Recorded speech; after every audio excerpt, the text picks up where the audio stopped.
welcome to the deep dive. Glad to be here. So, if you want to know where artificial intelligence is heading right now, you really have to stop looking at software code. Right, completely. You have to start looking at, well, concrete, literally. Look at physical power plants. Look at the thousands of human engineers who just lost their jobs this week to pay for these massive server farms. Yeah, it's a profound shift. Today, we are tearing into the Aaron Rose Tech Reader AI Digest, specifically for the momentous week of April 20th to the 24th, 2026. A very busy week. Oh, incredibly busy. Our mission today is to chart how the whole AI software war, that invisible, airy concept of the cloud, just crashed violently into physical reality. It's not just a metaphor anymore. Exactly. It transformed overnight into a literal infrastructure build-out costing hundreds of billions of dollars. So, okay, let's unpack this, because the sheer scale of the capital being deployed right now requires us to completely reevaluate what an AI company actually is. We really are watching a fundamental pivot. The entire technology sector is anchoring itself to the ground. Right. Every major player, OpenAI, Anthropic, Meta, Tesla, Google, they are no longer competing just on math and algorithms. They need the power. Yeah, they are simultaneously trying to secure massive sovereign physical infrastructure, and whoever controls the power grid and, well, the silicon production lines over the next decade is going to dictate the future of the technology. So let's start with the hardware commitments, because the numbers here are just staggering. They really are. OpenAI just committed $20 billion to Cerebras. But they didn't buy general-purpose hardware. They bought purpose-built inference silicon. Which is key. Yeah, the digest knows this specific hardware is capable of 3,000 tokens per second on reasoning models. What's fascinating here is the strategic shift that $20 billion represents. For years, the compute arms race was entirely about training. Like feeding the models. Exactly. Think of training like sending an AI to university. You need mountains of NVIDIA GPUs to have the model read every book, article, and piece of data in existence. It's just absorbing everything. Right. But that era of throwing all the money at the university phase is shifting. OpenAI's move into inference signals a totally new priority. Because inference is what happens after graduation. Yeah, exactly. It's the AI sitting at a desk answering millions of user questions every single second. OpenAI is basically saying they are no longer just funding the university. They are building massive corporate call centers to monetize the graduate. Wow. They want the fastest, most efficient path from a user's prompt to the model's response at a global scale. That makes a lot of sense. The industry suddenly shifted from designing these experimental genius-level models in a lab to realizing they now have to buy up all the asphalt and the power grids just to build the tracks for these models to run on. That's a great way to put it. And if OpenAI bought a massive stretch of track, Anthropic basically bought an entire continent. Oh, yeah. They secured a $25 billion investment from Amazon and then turned right around and committed $100 billion to AWS over 10 years. Yeah, and that $100 billion guarantees them 5 gigawatts of compute power. Wait, 5 gigawatts? 5 gigawatts. To put that into perspective, that is roughly the amount of electricity required to power a major metropolis like, say, Miami or Seattle. And that's dedicated entirely to Anthropic's models. Entirely. It also grants them access to Amazon's unreleased Trainium 4 chips, which are pushing 2 exaflops of FP4 performance. 2 exaflops. Yeah, an exaflop is a billion calculations per second. It is a level of scale that previously only belonged to the top military supercomputers in the world, and Anthropic is locking it in for commercial AI. Wait, so Anthropic committing $100 billion to AWS for 10 years, doesn't that essentially make Anthropic a wholly owned subsidiary of Amazon in everything but name? If your entire technological roadmap is chained to Amazon's infrastructure until 2036, how are you still an independent company? That is exactly the multi-billion-dollar question regulators are likely asking right now. Analysts are calling it a strategic lock-in. Anthropic is betting that securing the raw physical power and the custom silicon, basically bypassing the traditional NVIDIA bottleneck, is worth trading away some degree of their independence. Because NVIDIA is the bottleneck for everyone right now. Right. And they aren't the only ones trying to route around NVIDIA. Google launched the TPU V8 this week, offering it in split training and inference configurations to directly challenge NVIDIA's architecture. Yet despite Google and Amazon building custom silicon to cut NVIDIA out of the loop, NVIDIA still hit a historic milestone this week. They really did. They became the first company in history to reach a $5.08 trillion market cap. It seems like trying to avoid NVIDIA just creates more demand for the entire bedrock layer of AI. The gravitational pull of this physical build-out is so immense that the overall pie is expanding faster than competitors can carve out their own slices. The demand for data centers, cooling systems, baseline silicon, it's just insatiable. But, you can't just swipe a corporate credit card for a $100 billion data center. Yeah. Or a $20 billion chip order. No, definitely not. There is a finite pool of capital in the tech sector, which forces a brutal calculation. How do these giants pay for the concrete and the gigawatts? You stop paying for the humans. Exactly. And that takes us to the human cost of this infrastructure war. The capital reallocation has been swift and, honestly, severe. This week, what economists are calling the CAPEX human swap became official industry policy. The CAPEX human swap. Right. We are seeing a direct, measurable transfer of capital away from human payrolls operating expenses or OPEX directly into capital expenditures or CAPEX to fund these data centers. So what does this all mean? Because we aren't just talking about a few trim-the-fat layoffs. No, not at all. Meta cut 8,000 jobs. That is 10% of its entire global workforce. And the digest specifically ties those cuts to the funding of the Prometheus supercluster. Which is massive. Yeah, it's a 1-gigawatt AI facility they are building in New Albany, Ohio. Are these companies looking at their balance sheets and literally deciding that an AI server is mathematically more valuable than a human engineer? The financial math leaves little room for any other interpretation, honestly. Microsoft offered voluntary buyouts for the first time in its 51-year history. Wow, the first time ever. First time ever. And across the sector, 96,000 tech workers have been laid off so far in 2026. 96,000. Yeah. This isn't a market downturn. This is a deliberate structural shift. We see the clearest evidence of this mechanism from Google. At Cloud Next 26, Google disclosed that 75% of all new Google code is now AI generated. 3/4 of their code is written by the machine. Yep. I mean, the tech industry is using AI to replace the very engineers who built the AI in the first place, just so they can afford to build bigger buildings to house more AI. When 75% of the code is being written by the models, the human engineers become a highly visible expense. The companies take those 6-figure salaries, wipe them off the books, and use that exact same capital to buy the servers that are doing the coding. It's wild. It is a closed loop of displacement. It explains exactly why 96,000 jobs have disappeared while stock prices and capital expenditures hit record highs. But here's the thing. Even with 96,000 salaries wiped off the books, you still can't cover a $100 billion AWS bill. No, you still have a massive shortfall. Right. So these companies must extract revenue directly from everyday users to pay off this compute debt. And here's where it gets really interesting. OpenAI confirmed they are putting cost-per-click advertising directly inside ChatGPT. Yes, the revenue recognition war has officially entered its advertising chapter, and the underlying mechanism here is critical. The digest shows that CPM rates, the cost per 1,000 impressions, have compressed significantly. They dropped from $60 down to $25. Which means if you are OpenAI and your ads are suddenly worth less than half of what they used to be, you have to serve a massive volume of ads just to tread water. The friction for the user is going to skyrocket. But ads are just an annoyance, right?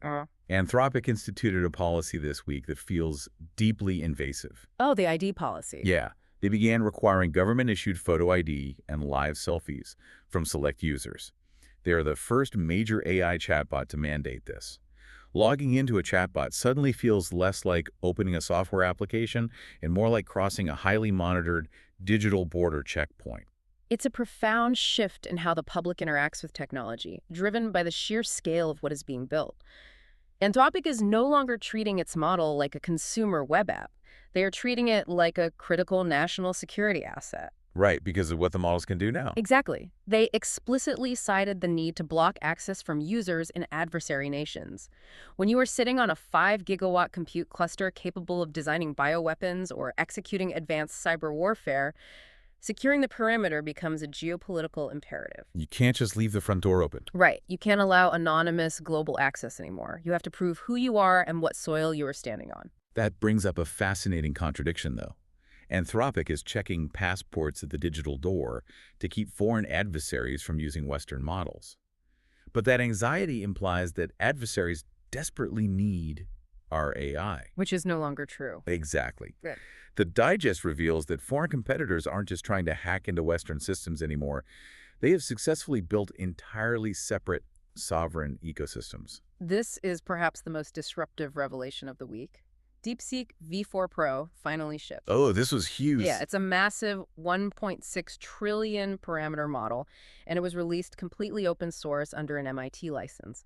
But the real story is the hardware underneath it. It runs entirely on Huawei silicon, specifically the Ascend 950PR chip. And it utilizes a CAN stack optimization, which means it completely bypasses NVIDIA's CUDA architecture. Let's break down why that matters for a second. Think of NVIDIA's CUDA as the English language of AI. For years, if your hardware didn't speak NVIDIA's language, you simply couldn't run frontier AI models. You were locked out. Completely locked out of the global economy. Huawei's CAN stack is essentially them inventing their own highly fluent language and an entirely new operating system from scratch. Wow. They proved that you do not need NVIDIA's dictionary or Western software ecosystems to build a genius-level model. It is the first frontier model purpose-built for a sovereign Chinese software stack. I have to push back on the entire Western strategy here, though. Okay. DeepSeek V4 Pro costs $3.48 per million output tokens. That is 7 times cheaper than Anthropic's Claude Opus 4.6. And it delivers near-identical coding benchmark performance. Yep.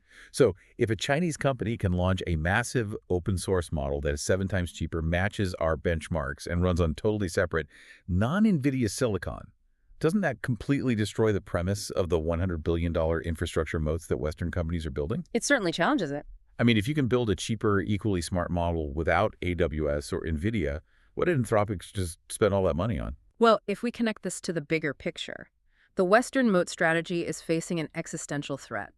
Sovereign parity is no longer a hypothetical goal. It is a benchmark reality. It's already here. Yes. The massive capital moats the West is building rely on the assumption that Western hardware and cloud providers are the only path to the future. DeepSeek just proved that assumption false. But beyond the hardware, there is a profound philosophical difference in how these sovereign ecosystems are being applied. Which Alibaba demonstrated perfectly this week. Exactly. Alibaba launched a product called Qianwen Xiaojuo. They describe it as a transaction-first AI digital human. A transaction-first AI. Right. And they're integrating it deeply into their entire commercial ecosystem. We're talking Taobao, Alipay, Fliggy, and Emup. Contrast that with the West. Western companies are currently obsessed with chatbots. AI that converses, reasons, writes emails, and maybe serves you a cost-per-click ad. Right, it's all text-based. It is fundamentally chat-first.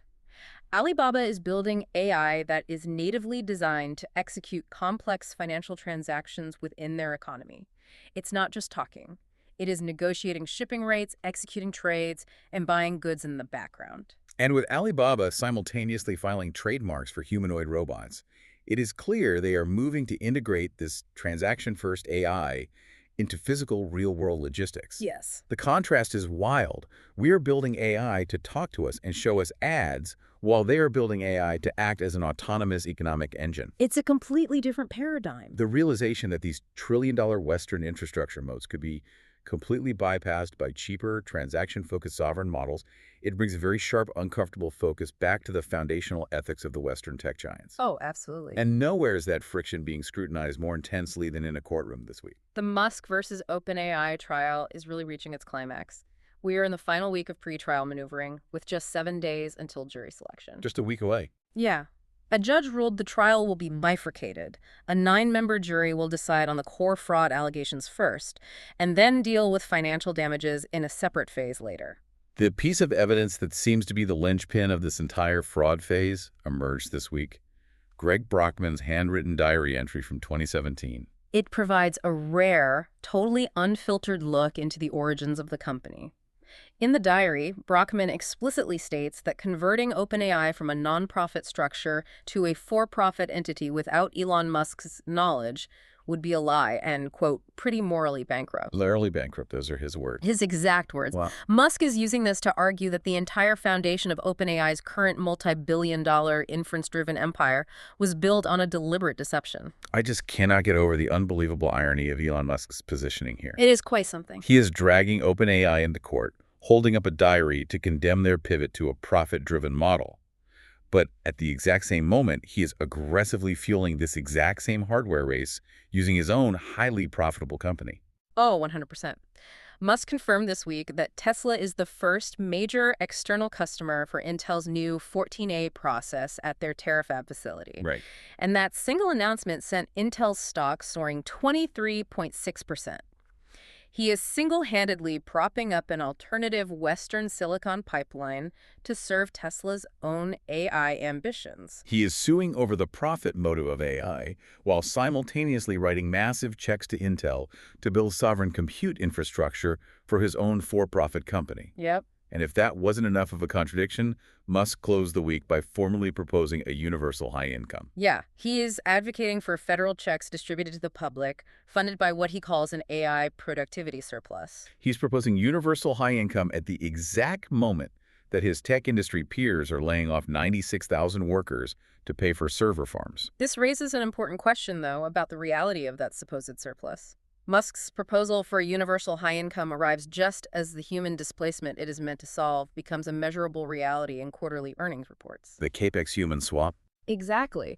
The CapEx human swap isn't a warning about the future anymore. It is the business model of 2026. The issue is that the productivity surplus isn't trickling down to fund federal checks for displaced workers. No, of course not. That surplus is currently being hoarded to buy 5 gigawatts of AWS power, purpose-built Cerebra's inference chips, and Intel's 14A silicon. The money saved by firing the humans is being spent on the concrete and the grid. It perfectly ties all these disparate, chaotic events together. This week wasn't just a collection of random tech news. No, it's all connected. The Musk fraud trial, the $100 billion AWS lock-in, the 96,000 layoffs, the photo IDs at the Anthropic border checkpoint, the $3.48 Chinese open-source model. They are all interconnected pieces of a single massive physical infrastructure build-out. They are the symptoms of an industry realizing that whoever owns the physical bedrock layer of AI will own the economic output of the next century. This was the week the question of dominance was answered in concrete, silicon, and gigawatts across the globe. To quickly recap for you, we've explored the week that AI permanently left the realm of pure software. It anchored itself in physical power grids, secured its borders with ID checks, and aggressively shifted human salaries into capital expenditures to pay for it all. The metaphorical cloud has officially hit the ground. And the resulting tremors are reshaping the entire global economy. Which leaves us with one final, lingering concept to explore on your own. What's that? Well, we learned today that Western AI companies are systematically displacing human engineers to fund massive power grids. Meanwhile, Eastern AI, like Alibaba's Qianwen Shaojiao, is being designed from the ground up to execute financial transactions natively without human input. Right. Think about the collision of those two realities. If AI is successfully writing 75% of the global software code, if it's physically powering its own server growth by consuming human salaries, and if it is natively executing market transactions and negotiating logistics completely in the background, at what point does this new universal high-income economy stop needing human consumers altogether? Are we building this colossal, world-spanning infrastructure to serve humanity, or are we just laying the concrete for sovereign AIs to endlessly transact with each other? It's entirely possible we are just paving the asphalt for a race we are no longer running in. Something to mull over until next time. Okay. Thanks for taking the deep dive with us.